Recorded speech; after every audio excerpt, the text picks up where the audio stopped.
Today, I am joined by Mario Moreno, an author, screenwriter, filmmaker, and creative coach. Mario is also the product manager for Final Draft, where he drives the design and development of the industry standard screenwriting software and advocates for storytellers and content creators. Mario used to be a story specialist at the Writer Store in LA and has written articles on storytelling for various publications. Having coached thousands of writers on novels, plays, and scripts, Mario has gained a ton of knowledge on the craft and business of storytelling. Mario, welcome, and thank you so much for being here.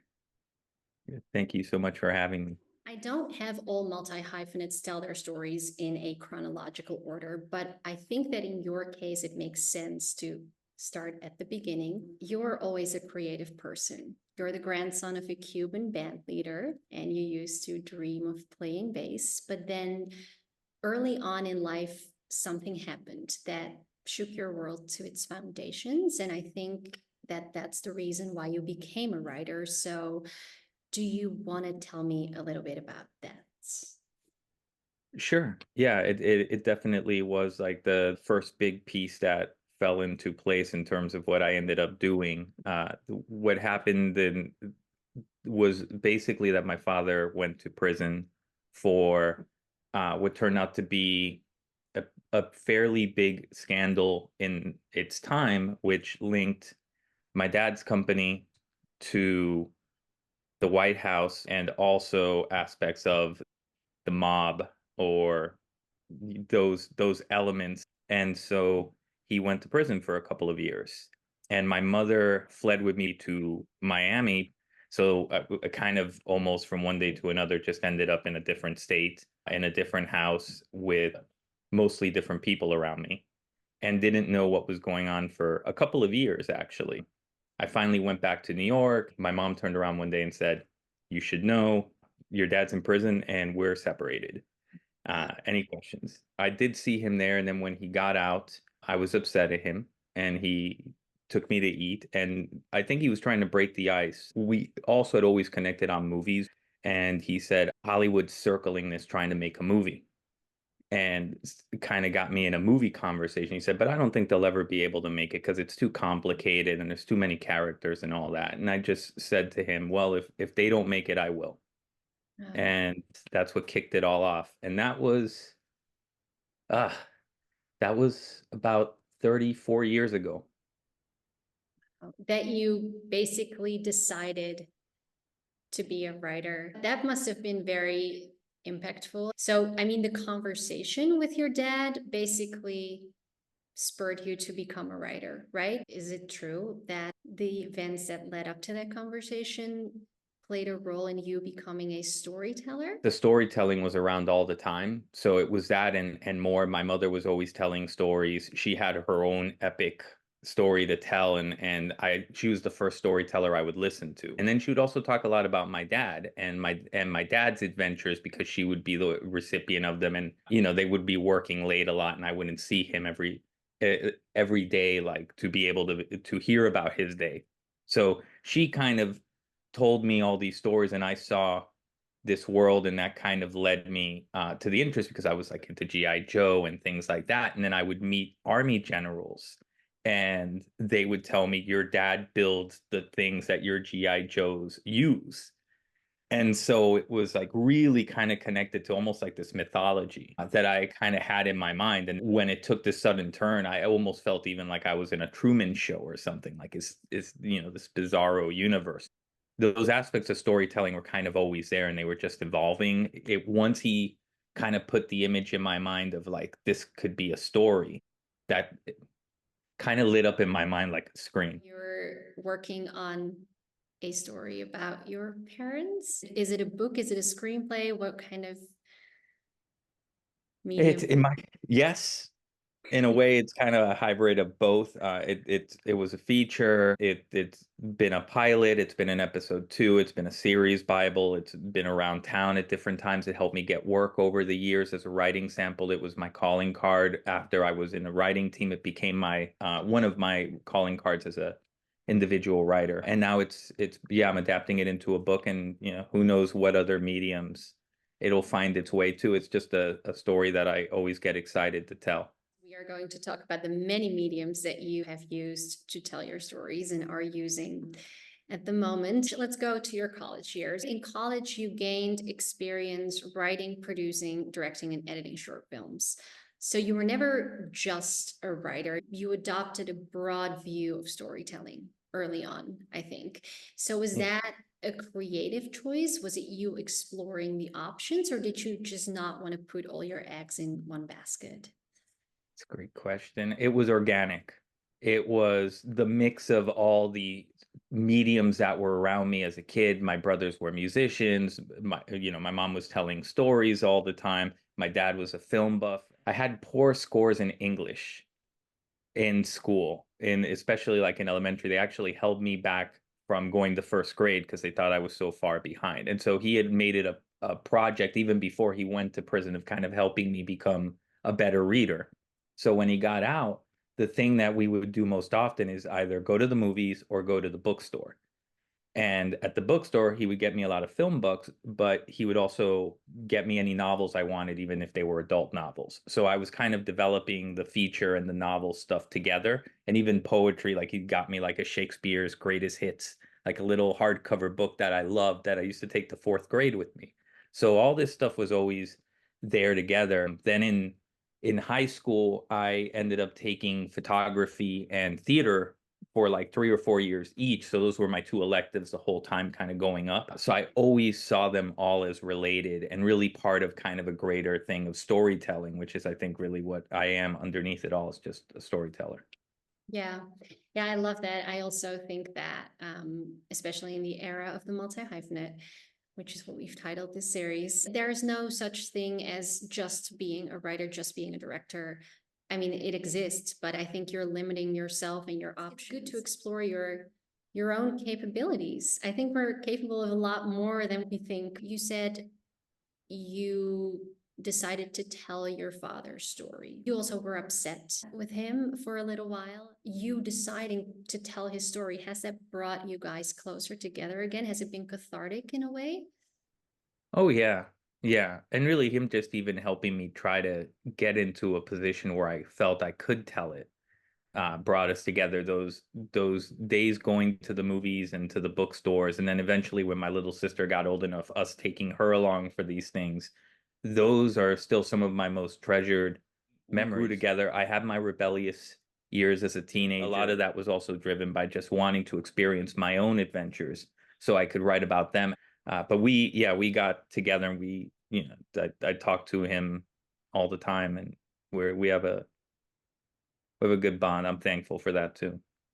That's really good to hear, because it's that moment where you learn that your parents are also just human beings who are flawed. That's a difficult moment, I think, for every person, but it's also good to, if you're able to accept that, then you can still have a great relationship with your parents. I think you found peace in that respect. And then after college, the second setback came. You had a writing partner who was also your friend. You moved to LA, wrote a bunch of scripts together, and then your work was basically sold and you were not given credit for it. Is that correct? Can you share what happened there? That's very close. Yeah, we started writing together in the last semester of film school because he had some funding he thought for a movie, and so we collaborated on a script. And then it was one of those things that a lot of writers know, where a director then says, "Oh, I should share writing credit with you because we've been talking about it so much." And I was like, "Yeah, all right, cool," because I had other plans, and this was just a way to make a little bit of money at the end of film school. Seemed like a great deal. The movie fell through, but we had this script, and then we had someone in LA who was willing to read our work. So I sent the script to this person, and it took a while, but they got back and they said, "Oh, this is pretty good. If you have another one, I'd love to read it." And we had been talking about another one, so we started working on that. And I felt it was pretty good. Sent it over, heard back like 2 months later, and the person was like, "This is really impressive. You should move to LA." And so, and it was someone enough in the industry where it was like, "Oh wow, someone's like, a door is open." So we came out, We had a manager by the time we left the parking lot at LAX. We were told that there was interest. Still had to get day jobs and all that. I had the kind of idea we would sell a script at the airport, brought it under my arm just in case, and then realized that that's not how LA was. But we were able to kind of keep creating writing samples and get meetings and get an agent to go with the manager and make the rounds a few times and take out some pitches, and then got an assignment in Argentina. I remembered being hired for, and I had like the first pay stub, which was a very small amount, but it just kind of the deposit on it. And then I wanted to write solo, so we stopped working together, kept the door open to do other things because we owned these properties together. And then one day I was just showing someone this character we had adapted into a script, which was like an animated project. And I thought the Wikipedia would come up, but instead the trailer came up on YouTube. That was the top of the Google results. And it looked just like the previs that we'd seen for what the movie would look like. So I thought, oh, they've ripped us off. And then I went and kind of Googled it and then saw the poster, and the poster had my partner's name, but not my name. And so that's where it kind of all went off. And it was the day before my 30th birthday. I was at work at the writer store on lunch. So some of the people that worked at the writer store saw me and still remember the moment because they witnessed me seeing it. And it was some sort of like double take I did. And then, yeah, that became a whole thing. I do want to hear about the whole thing because not to bring back bad memories, but I do think it's important, especially when you go down the multi-hyphenate path, you're going to enter into creative collaborations at one point or another. And it's great to do that with people that you're friends with, right? But there's the issue of like, okay, you're going to go into business basically with a friend. I can only imagine what it must have been like to find out that a person did this to you, and then you're hitting 30. You have written, what was it, 10 screenplays together? 10 screenplays together. Yeah. That's a lot. And then basically you have to start all over again, right? And you Yeah. were doing your own things, obviously, but 10 screenplays is a lot of time and effort. What would your advice be?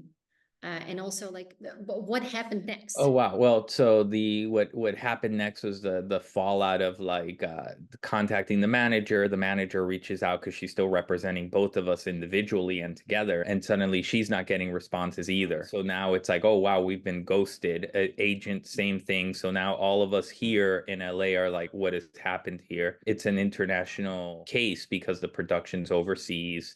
A lot of that stuff is there. So initially it's a sense of powerlessness and shock. I felt like I'd been jacked, like just straight robbed. I felt like a fool for having gone into it without a contract, which was one of the big lessons, was to get it all in writing. We hadn't done that. I hadn't listened to advice from a lot of people close to me that said, you don't need a writing partner. You should be writing by yourself. You've done all this stuff up to this point alone. I blamed myself for it, and it took a long time to try to even forgive or understand 23-year-old me that made the choice. We wrote those 10 scripts in about 6.5 years. So it was all really kind of a blur. I was finally able to get a lawyer who was willing to look at the case. And the distributor got involved. It's a legitimate distributor. I had drafts of the script and the book I adapted it from and the contracts and the emails going back like over a year. And I'd been writing a blog for the writer store for a thing that was called Storylink at the time, and I'd written about the project by name on Storylink. So there were it's down now, so you can't see them, but I still have the articles. So it was like a real thing that I had done this. So finally, nothing was happening. It had been like that for like a year. And then we were at work at the writer store. I opened the Hollywood Reporter, and on the panel, I suddenly see a banner ad for a screening that day.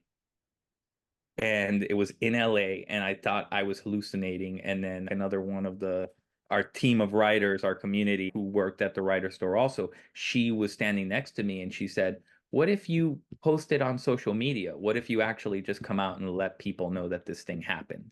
And so right there, like I created a Facebook page and kind of I did a post, which was like probably the hardest post I've ever had to do, to say, I messed up. and this is what's going on, and I just want people to know it. And that was able to somehow cause enough trouble where it blocked the distribution of it in the US for a good amount of time. But eventually it ended up on like Prime and stuff, so you could stream it now. But that ended up being the only thing I was able to do. And then I wrote an article about it all and tried to get everything in there. And that, I think, was the best thing that came out of it, other than me just learning more about the need for contracts. To get back on your feet and continue to pursue a creative career after something like that requires a lot of resilience. So how did you do that? What made you not quit? Because I think a lot of people would have just quit. I thought of quitting. It was the loudest thing was like, you gave it your shot. You're about to be 30. This is a big sign that it's not meant to be. I watched the sunset on like Pico and Robertson near where I used to live, thinking this at like the end of my 20s. And I think what kept me going was when I was working on the story about my parents at the time. So it was the first time I was actually trying to write it, because I'd wanted to write at least 10 scripts before trying to do it. That had always almost been part of my plan, was like, I need to do a whole bunch before I try this thing. So I was right on the line of finally being there, and it was seeing that through. And then I had a couple of ideas I was excited to write after them, one of them being Killa, the one that I published as a book. Really, the other stories kept me wanting to go, plus thinking, what else am I going to do? This is the thing I love, and so it's like, just go back at it. I found out like another year later that he then took another one of our scripts and made that over there, which was a live action one. And so there was like footage on like the red carpet at the premiere where it was talking about like story stuff, and I was like, wait, like those are things I suggested. And it was just like I'd been erased from history in a sense. But it was the other stories that kept me going. And at that point, there was also like a community of writers that I had gotten to know, and filmmakers. And I liked being a part of this community. So it was like, I'm working on stuff I'm excited about. I'm not alone. I'll learn from this, and I'll try to apply as much as I can to my writing and my business decisions going forward. It's interesting that you said maybe it's not meant to be, because it was meant to be. As it turns out, I have to emphasize here that I cannot imagine what you must have gone through, and also the frustration that comes with it. And I can totally understand why you felt powerless and stupid, but you have no reason, obviously. The only thing is that you trusted someone that you shouldn't have. You know, we all do that, especially in our 20s. There's also good stuff. And let's move on to the good stuff. While working at the writer's store, you got hired by another multi-hyphenate to adapt a book into a screenplay. You wrote, directed, and co-edited a music video. You wrote an original feature-length script for Sony's Columbia Pictures. And in addition to working on projects like these, you co-authored the Pocket Screenwriting Guide, which is really great. I can attest to that because I read it a couple times. And you coached lots and lots of writers on their creative projects. Now, I have known you for many, many years, and I know that whatever you do well. You always go beyond the surface. How do you pull that off? How do you become good at such a variety of things? Well, thank you for saying that. And some of it is, you make plans in life, and then life tells you what it's really going to be. So the working at the writer's store, I was very fortunate to get the job. It was a result of a whole bunch of stuff falling into place. That's its own crazy piece. It gave me this great exposure to a lot of screenwriters and teachers and writers who would just need to talk for a few minutes. I almost always had to have a day job or something to kind of pay the bills while working on these projects, or in between assignments, or trying to get a higher quote assignment to assignment. It evolved. I never thought I would coach. I never thought I would coach for more than a year. I never thought that we would write the pocket guide. All of that kind of just happened. And then the next thing I knew, I'd been teaching for over 10 years and had been doing somehow these projects. A lot of the writing would come on kind of a daily basis after work. And then when there were deadlines or there was something big coming up, what I would do is I would block out vacation time. And that became one of the key pieces. So it was like, take next week off, start writing this weekend. There's now a 9-day window there. If you do 5 to 10 pages a day, you do 10 really bad pages or more. Now you suddenly have a 90-page draft in 9 days. Well, that sounds good. Not getting lost on the page, not worrying about the other stuff. And it lets you get into kind of these states where you might try something that's weird or edgy for you, but because you're just trying to finish it, you just, all right, let's get it down, we'll fix it later. And I found that channeling that energy into it really helped me come up with solid drafts that felt fresh, and that the rewriting part was always the fun part for me. So once I get through that first batch, it's a joy, and I would just treat it like working with another writer at that point. Yeah, because it's like you attack the blank page with words. There's something there. It could be really good or not. The rewriting stage is just more fun, and that's where you actually get creative. The story tells itself to you, in a way. And like you said, I mean, let's draw a little analogy with life. Life can have something else in store for you. How did you experience that element? Like, were there plans and were they interrupted by events that you didn't expect or plan for, but that were also maybe better than you thought? Yeah, no, part of it was because I thought I would come out and really be focusing on writing and directing to start, and it kind of continuing what I had done in film school of really doing all of those things because I loved editing and wanted to edit my own stuff, and had a production company in film school started with my friends from back home. So I really thought I would extend it, and coming out was just going to be a couple of years to try to make a name, and then be able to go back home and make movies. And a lot of that changed because of the nature of how Hollywood works, and just the luck of the whole thing. The thing that really was altered was my focus.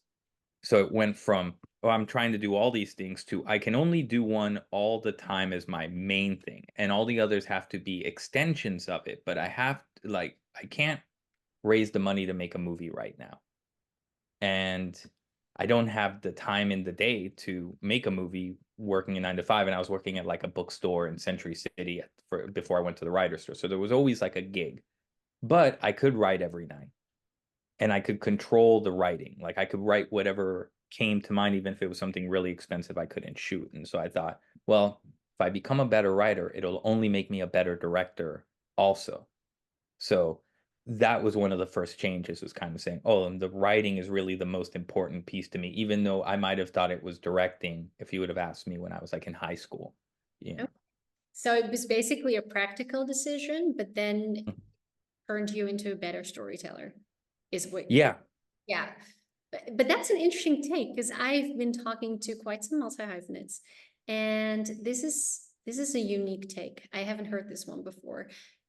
To have one area be your main focus area, in your case writing, and then have the other things like directing, producing, editing be extensions of that. That's a unique take. So Interesting. yeah. Oh. Yeah, I hadn't even thought about it that way. But it's definitely the filter on the lens for me. And because I realized that it informed everything. Editing is really just another form of writing. So if you can write better, you can edit better. And really, if you're a decent editor, you're probably at least a functional writer, or at least a functional rewriter. The producers that I admire the most are storytelling producers. So I'm not necessarily like I've got to get money or resources out of you. It's more like, let's facilitate this vision, let's try to build a team, all that kind of stuff. Directing, and I found this interacting with directors, even going back to film school, can become all about showing off and lens selection and all this other stuff that might have some merits, but you can also kind of just go down a rabbit hole of it. While if you're focused on telling the best story possible, and you're using the tools that you have at your disposal, then you can direct. You can find a way to direct, and you can stay out of the way of the story.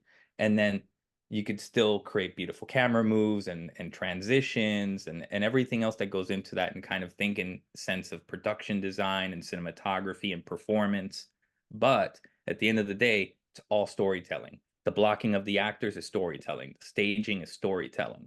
So that really gave me even more confidence in anything. Like I feel like you could put a camera in my hands and tell me to direct something, and I could, because I would just zoom out internally first and say, what's the story? A little while after the writer store closed, you took a job as the product manager for Final Draft. Now, that might sound like a 9 to 5 job that a creative would just take to make ends meet, but in your experience, it's actually very creatively fulfilling, right? So, can you tell me how you ended up there and what it's like for you as a well-versed storyteller and writer to work at Final Draft?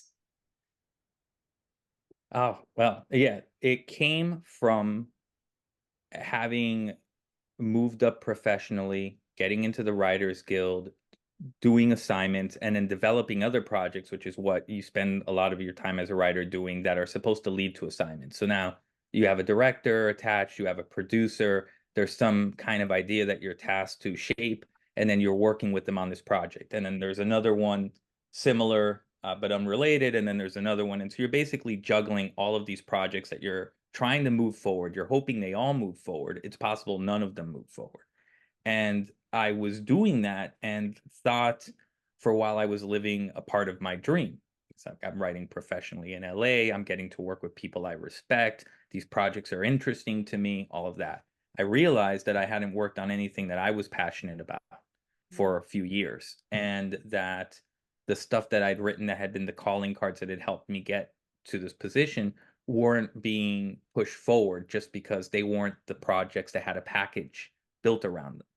So I started feeling a lack of fulfillment, a kind of emptiness, and kind of missed the freedom that the writer's store had given me, even of working on what I wanted to work on, because I didn't have to worry about where healthcare was going to come from or things like that. And I had gotten into meditation during this phase, and so I'd started kind of meditating on the idea of what is it that I really want to do? What is real fulfillment for me? Is it a red carpet premiere? Is it an Academy Award speech? You know, all the stuff that we kind of, the carrots that we lean toward. I'd witnessed a lot of that stuff. I'd, been on the premieres. I'd talked to Oscar-winning screenwriters a couple of days after the Oscars. Like, they win the Oscar on Sunday, and they come into the writer's store on Monday or Tuesday, and we would say, like, what was it like? The most constant thing was people would say, what are you working on next? So you could be a writer who spent 30 years writing your passion project, and it's just already like, well, what are you working on next? And none of them seemed that happy. And so I was like, wait, so even the people I'm trying to get to be like, they don't seem fully satisfied by this stuff. So there's got to be something else. That birthed the idea of like, I don't want to write professionally anymore. Or that I don't want that to be my full-time gig. I don't want to be an assignment writer for the studios. Nothing at all wrong with that. A lot of my favorite writers, that's what they do. But it didn't feel right for me anymore. And maybe if it would have happened years earlier, it would have been a different deal. But that led me to just want to find something that would allow me to focus on writing, and then specifically to adapting some scripts that I was excited about into books, because I would keep hearing as those projects would move forward, if only it were based on pre-existing material. If only it were like one of these books on our bookshelf here that we've optioned.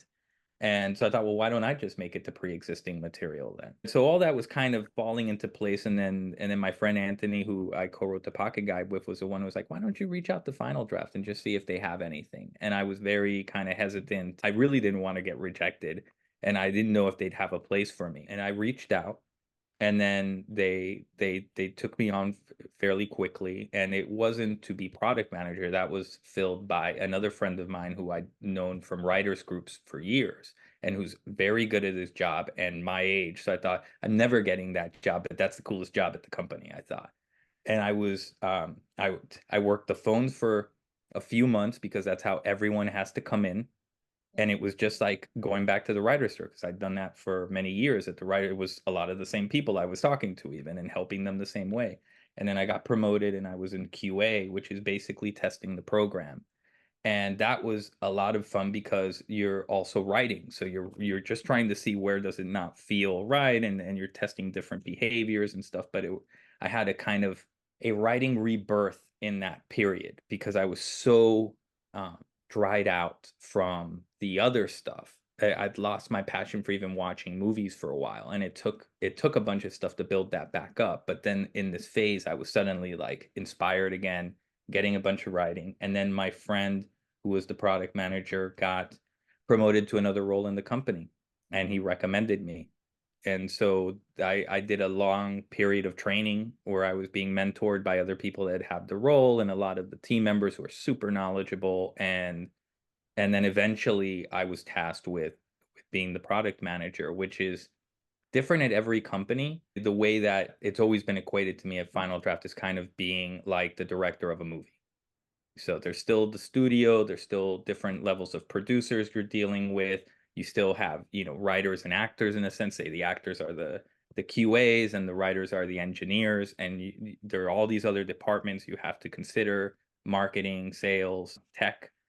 But you're trying to kind of have a vision and then help the team see that vision and feel um, like it's worthwhile, and then build toward this new vision. So that's kind of a very generalized way of what the role does. But it shocked me in how much I liked it.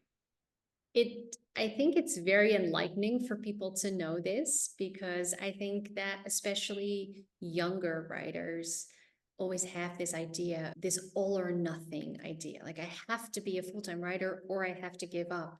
But there are so many fulfilling ways to shape your own path and still tell the stories you want to tell, because that's what it's ultimately about, right? And I think that being the product manager at Final Draft, I don't think a lot of people know what it entails. It goes to show what you can do as a storyteller. There are so many things, right? And you still get to do something that you want to do. Mario, I don't know when you sleep, but a few years ago, you also decided to turn one of your screenplays into a book. You already mentioned that. And then you went down the self-publishing road, which isn't easy for most. I'm curious about the driving force behind this decision. Why was this a story that needed to be told in one way or another? And why did you switch mediums, basically? Another great question, and it ties back to some of the stuff that we've been discussing before. It had been opened up by this idea of working on stuff that I was excited about, because I felt like a lot of time had passed and I wanted to look at the shelf and see not just like the bound scripts with the Sharpie titles that I'd written over the years, but I wanted something tangible that I could share. And I realized that what mattered to me the most was just being able to connect with an audience and to write something and to have them experience it and maybe hear their feelings about it. That would be more valuable to me than a movie premiere or anything else. And so I was like, well, what pieces do I have in place? I could try to make it, but it's going to be a lower budget thing. And it's going to be very hard to manage that while having a full-time job, knowing that really, any of those films is at least a 2-year commitment. And then you have all the promoting of it that comes after that doesn't really get thought about and is probably very draining for a lot of those filmmakers, but is a big component of it. So I realized that wasn't what I wanted. That was a big piece.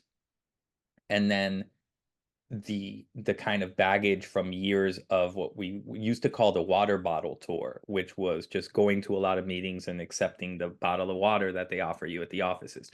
And so doing that and then moving up to pitching or to going up for assignments and constantly either being up to adapt something someone else wrote or being told that the thing that I'd written couldn't move up the next peg of the ladder because it wasn't based on something that already had me formulating the idea. So I'd even written a draft of a book adapted from one of my scripts before I started getting some of the bigger assignments. And it had even helped me out in terms of like, I felt like a better writer.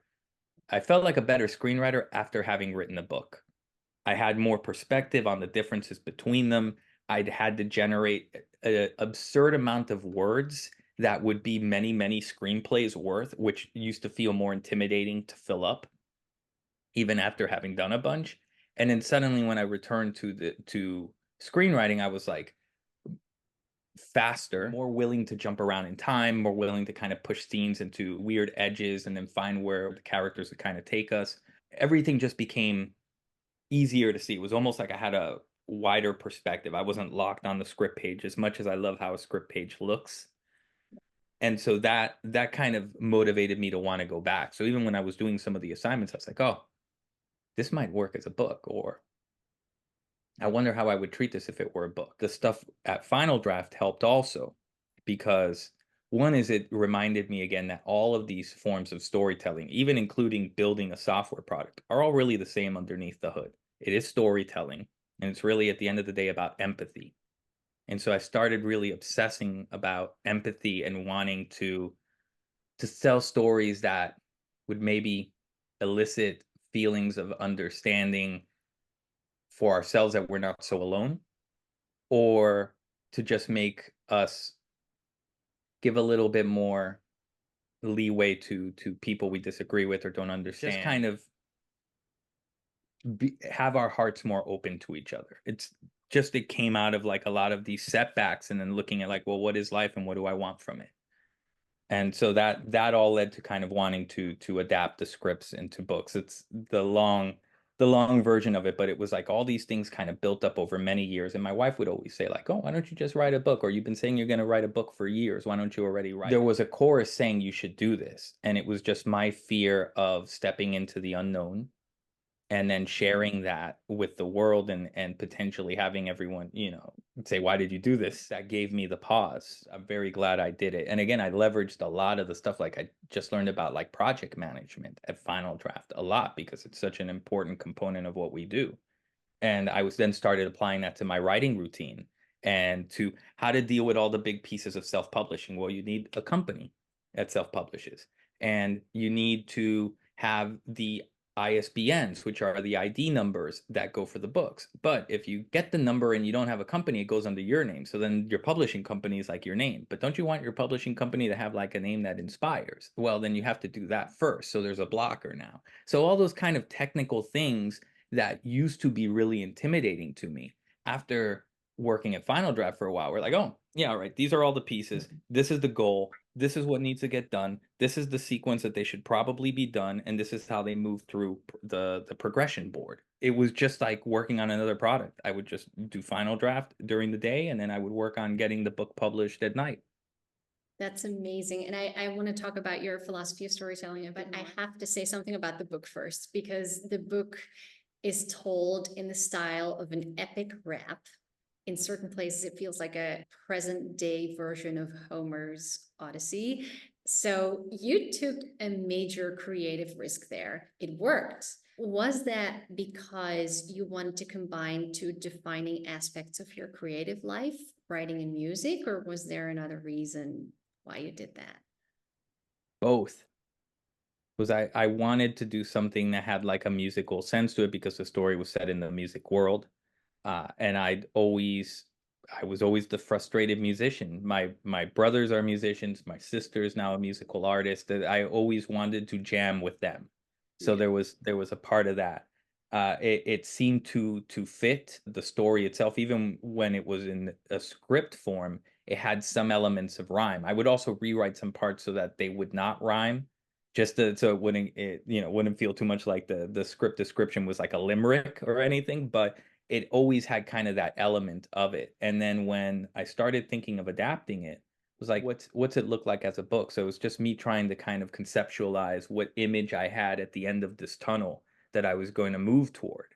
And I had read a bunch of epic poetry when I was a kid because of my dad again, because he was into all that stuff and he had like a collection. He had done a bunch of research because when he was going to prison, he thought he could only have two books at all the entire time he was there. So he did all this research to find out what would be the best two books in the world to have while you're away. And then he turned out that he had misread the stuff, and it was like you can only have two books at a time, but you can switch out the books as much as you want. But he had collected this spiral binder of descriptions of classic literary works and their merits and all this. And I discovered it as like a 10 or 11-year-old and would just read it and want to know more. And so the Odyssey and the Iliad were like at the very beginning, and the Divine Comedy was in. So those were already things that I was aware of as like a very young child, and knew that was like a thing that had evolved, where I associated the bards that would travel the Mediterranean, singing stories about great heroes or events, with eventually the evolution of hip hop, which I had grown to love since being a kid and especially as a teenager. So all those kind of ingredients were already there. And then it was just a matter of like thinking what's going to excite me when I'm working on this thing I'm really intimidated by. I've got now a book. This is another concept of blank page. It's now all on me. There's no one standing in the way of this one. There's no one else to blame if this thing doesn't get done. And I liked how epic poems were laid out on the page. And I just took a pass at doing the first few pages of the book that way. And then I took it into the writers group, which I've been in for almost 15 years, shared it with them. We would read this all out loud. So by the end of the session, they all said, whatever you did, just keep doing it. And I was like, all right, well, I guess I'll just keep writing it like an epic poem. Well, I'm glad you kept doing it because now there's a book and it's out there on Amazon and people should really buy and read it because it's good. I didn't know this about your dad going to prison and thinking he could only take 2 books with him. I mean, then you have to pick 2 really good books in that case. But what I really find so fascinating about your story and your whole journey is that something really traumatic happened in your childhood and there are a bunch of ways to deal with that, right? And I think a lot of people, and there's no blame on them. I mean, a lot of people would probably spiral into negativity in a way. Like you say, you had your rebellious years. Lots of people have had those. But you somehow took this thing that happened to you as a child and you turned it into something quite amazing. Turn it into a career. We all have highs and lows, but ultimately, this is what you do. It is an extension of who you are. It is who you are. And it's helped you heal. It's helped you connect with people around you, but also people who don't know you and who read or watch your stories. They can empathize. Empathy is also at the heart of storytelling to me personally. I think that's one of the most important things. Stories connect and they interconnect people. So is that I was going to ask you about the common denominator in your work, but is that it? Wow, I don't know. It's definitely a big part of it. And there's probably so much more. Yeah, I always think like our subconscious is a better storyteller than we are. So I kind of trust it almost to guide me at certain points. Empathy is definitely like the word that flashes in my mind when I think of like, well, why keep doing it? I get excited about sharing the stories the same way that you can about like become obsessed with collecting all the things in a set. And Yeah. to me, they're like the stories I haven't told are the set that I'm obsessed with collecting. But they're all held together by this idea because they're different genres, they're different scales, they're set in different eras, they have different tones a lot of the time, and but they're held together, yeah, by this desire to connect with other people and maybe I don't want to force anyone to think differently, but I would love to help someone have an additional perspective on I couldn't things. agree more. Empathy is not trying to force your opinion on people. It's just showing people that there's another perspective than yours. And we can all live together thinking our own thoughts, but still understanding other people's thoughts. And sometimes you do change your view, and sometimes you don't, and that's fine. Would you say that your multi-hyphenate career has changed you as a human being then? Do you think it has helped you see the world through a different or a particular lens? I think it's made my life richer, and I think it's because it's let me see it from almost like from one camera that has adjustable lenses. And so I could put different prime lenses on it, or there's a zoom lens that I can use sometimes. And how that correlates is working in the different mediums opens me up to just thinking beyond the semicolon that I'm on the fence about in this line of text, to all the other possibilities. And even though like I've never painted beyond graffiti, I love to go to galleries and look at the works of different painters. I love to geek out on the eras of painting and the brush strokes and the skin tones and the textures of clothes and all of this kind of stuff, all the way to like abstract expressionism. It feels like it makes my life richer. I think it makes a lot of our lives richer to just absorb the wonders and the beauty and the energy that people made in kind of their fleeting time here, and how that can brighten your day someday. You just see the right painting or hear the right song or you watch a film and it shifts your perception on something. Even if it's for a moment, it's worth it. Having it be so many, it just feels like this buffet of exciting possibilities. That is so beautifully put. And I love the positive angle. I personally don't like the idea of the suffering artist, the idea that you have to suffer in order to make great art. Like I believe that you can tell impactful stories and find happiness and peace of mind in this life in whatever way, shape, or form. So I don't think you need to make yourself suffer. But I have found that it is necessary to experience life in all its facets. And there are always peaks and troughs, as your story shows. So how do you feel about that? Like, what do you think storytellers need to tell good stories? Do they need experience or scars or peace or a little bit of everything? It's probably different for each person, like a fingerprint. I was told specifically early on what you just said, by someone who had read some of our early stuff when we had first come out. They said, like, you write good stories, you're very good on the page, you have all this technical stuff down already, but what you're gonna get better from is life experience. And they were like, you need to suffer more heartbreak, you need to be betrayed. And it was like being like in my early 20s, like, why do I need to feel any of these things? Like the script is good, right? But I understood later on how much more could come from it. A lot of times being in that position and really feeling rock bottom and almost like letting that sense wash over you, that then helps you think of your characters in a way where like they've gone through this too. They have this level of depth and the capability for suffering within them. And then how that means if everything is ultimately imbalanced, then they can also have that ecstasy or that sense of joy. And so it suddenly just creates a spectrum of emotion, which you just kind of more narrow when you haven't felt that range of things. And even the heartbreak as a kid and all that, but say I knew that wasn't my fault. Losing my name on a couple of projects that got made, that I felt like was my fault ultimately. So it was even a different sense of understanding of the human condition, was just like, oh, this is what it feels like when you regret your choice this much. Now remember that whenever you're applying that to another character. But within that, I totally agree that we should not be built off of like just our suffering. Ray Bradbury was one of the ones that had the biggest impact on me. Seeing writers like him, and Elmore Leonard was another example of this. These were writers that were writing into their early 90s and were still doing work they were excited by. And when you see interviews with them, even from their old age, they're like kids. They're so happy. I'd rather be like these people. That's the balance we need to strike, right? To enjoy the writing.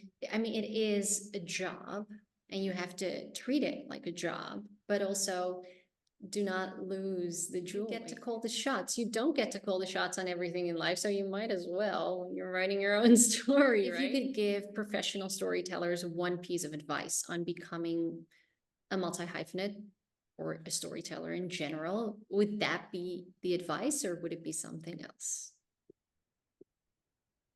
Great question. It would be, I'd probably monologue the advice, and that would be part of it. Another one would just be like, be passionate about it. I was working with a writer yesterday who's finished a really good script and is about to move to the next one and is circling an idea. And a lot of our conversation, as much as he had like 6 variations on the premise and really good research ready, and I was like, all this is good. Keep asking yourself these questions.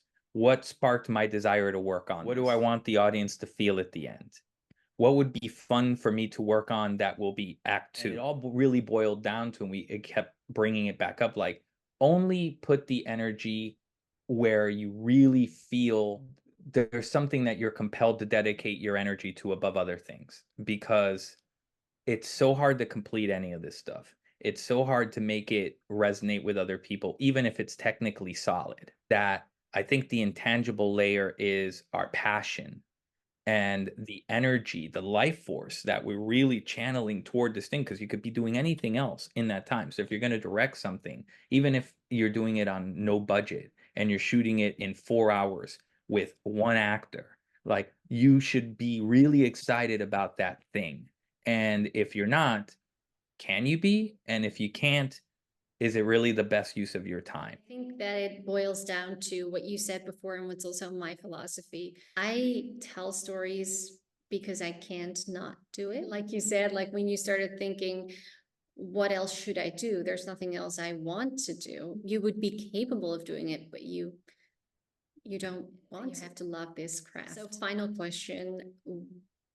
We haven't chosen the easiest job or life, but a very fulfilling one nevertheless. So what element of being a multi-hyphenate is the most rewarding and makes the complexity of being a storyteller worthwhile?